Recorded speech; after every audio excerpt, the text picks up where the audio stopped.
Recentemente eu vi na rede social da saúde mental algumas pessoas comentando sobre como elas queriam que existisse um botão, tipo aquele pular abertura, sabe, da Netflix, só que pra pular cenas de sexo nos filmes e séries. De início eu achei que o motivo seria algo relacionado a ver com os pais ou menores de idade, mas na verdade a grande maioria das justificativas eram não vejo necessidade ou utilidade, e outras eram literalmente conservadores implicando, principalmente com cenas de romance entre personagens LGBTs. Aos intolerantes, creio eu que não tenha muito o que fazer, mas a minha missão nesse episódio é tentar convencer aos outros da importância narrativa do sexo.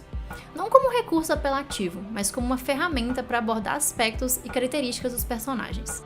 Lembrando que as opiniões expressas nesse programa não representam necessariamente a opinião do Cinecom, do departamento, da universidade e dos demais veículos.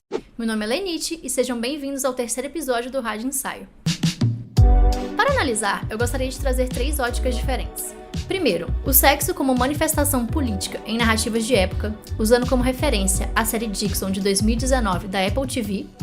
Segundo, o sexo como detalhe visual para a sustentação de uma narrativa, usando como referência os filmes A Menina que Matou os Pais e O Menino que Matou Meus Pais de 2020. Terceiro, o sexo como ponto central para desenvolvimento da narrativa, usando como referência a série Fleabag de 2016 da Amazon Prime Video. Começando pelo nosso primeiro exemplo, em 2015, o doutor em cinema Rodrigo Gerassi publicou um livro chamado Cinema Explícito, Representações Cinematográficas do Sexo. E na introdução do livro, ele traz uma série de questionamentos, dentre eles um que eu achei bem interessante. Abre aspas. Por quais sentidos culturais e ideológicos trafegam as estilizações do sexo no cinema? Qual a função política da obscenidade? Em 2019, foi lançada a série Dixon.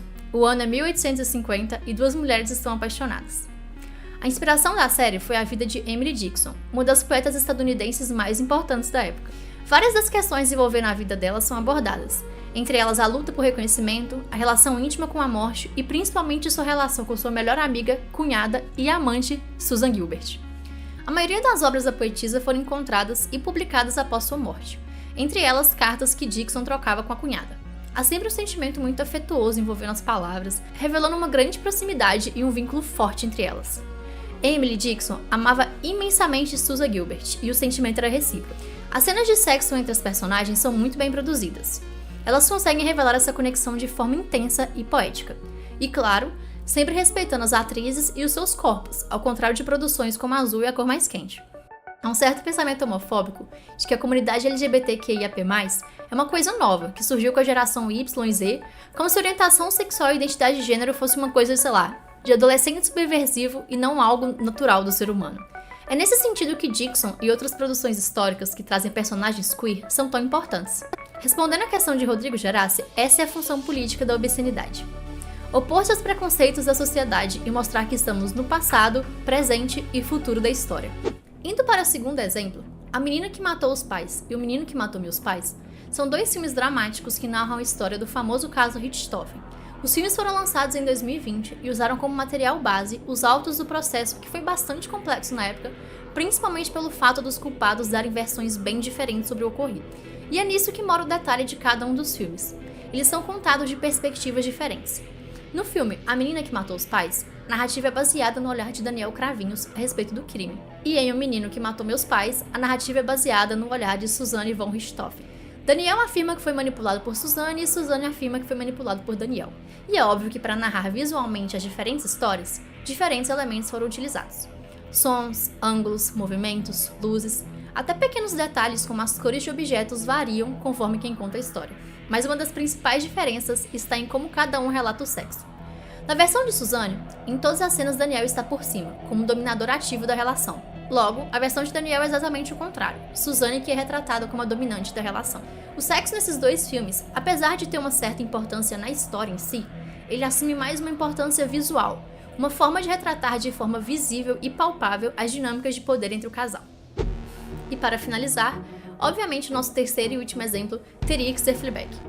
Em 2016 foi lançada uma das melhores e mais geniais séries de dramédia da história, escrita e protagonizada pela incrível Phoebe Waller-Bridge.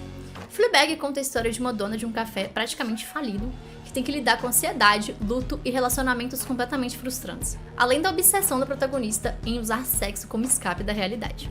O sexo é um dos pontos chaves para o desenvolvimento da narrativa da série. Ele é representado de uma forma muito natural, mesmo em situações completamente constrangedoras. Vale destacar que, mesmo trazendo muito esse tópico, em nenhum momento temos cenas de nudez na série. Recentemente, numa entrevista, a Phoebe comentou, abre aspas, a linguagem do sexo na televisão e no cinema mostrou os homens como conquistadores que só querem sexo e as mulheres ou como vítimas de violência ou como provedoras ao homem.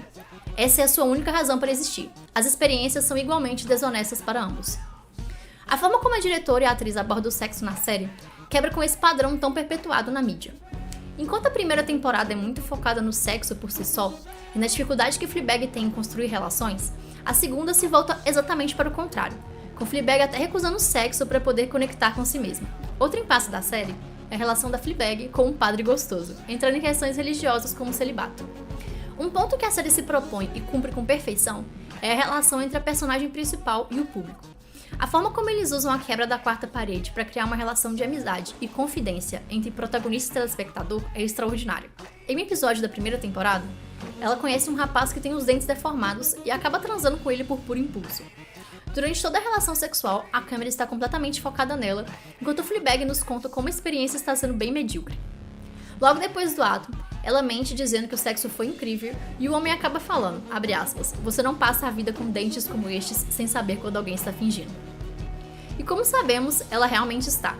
São nesses vários momentos de vulnerabilidade durante o sexo que conseguimos entender um pouco mais da personagem e da sua dificuldade em superar seus traumas e criar intimidade em suas relações. No final das contas, nenhuma dessas produções são sobre sexo, mas são produções que souberam explorar esse ato para trazer mais profundidade à narrativa e desenvolver os personagens, trazendo uma camada a mais para cada um deles. E esse foi o episódio da semana. Espero que tenham gostado e compreendido a essência. Um abraço e até o próximo Rádio Ensaio. Esse episódio foi escrito a partir das seguintes referências. Livro Cinema Explícito, Representações Cinematográficas, de Rodrigo Gerassi. Livro Roteiro de Cinema, Direto ao Ponto, de Rafael Somavila. Artigo Dixon e a Importância da Representação Histórica LGBTQIAP+, de Caroline Quadros Mota. Artigo Sexualidade e Gênero, Razões para Falar Sobre, de Marcela Pastana. Matéria Euforia, Até que ponto a nudez é necessária, de Fernando Martins. Matéria O Amor e Intimidade em Fleabag, de Micaela Araújo. E matéria Phoebe Waller-Bridge, O Sexo Feminino Continua Sendo Grande Desconhecido na Televisão, de Eneco Ruiz Jimenez.